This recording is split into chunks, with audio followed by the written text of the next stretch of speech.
বনি ইসরায়েলের 3 লোক সফরে বেরিয়েছে, মরুভূমির সফর, মাঝখানে তুফান, দৌড়াদৌড়ি শুরু। দৌড়াতে দৌড়াতে এক পাহাড়ের গুহার ভেতরে আশ্রয় নিয়েছে। বৃষ্টির পানির ঝাপটায় পাহাড়ের উপর থেকে বিশাল এক পাথর খন্ড এসে পাহাড়ের গুহার মুখটা বন্ধ করে দিয়েছে।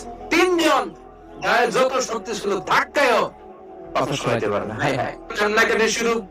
একজন বলে, তোমাদের জীবনে কার কি নেক আমল আছে যে নেক আমলটা আল্লাহর ভয়ে করছিলাম, এটার উসিলা দিয়ে দোয়া করে দেবো কিছু হয় কিনা। একজন হাঁটু গেড়ে চোখের পানি ছাড়া শুরু করছে, দোয়া শুরু করছে, আল্লাহ আমি পেশায় রাখাল, সারাদিন ছাগল চড়িয়ে রাত্রিবেলা দুধ আনতাম, সবার আগে আব্বা মারা দিতাম।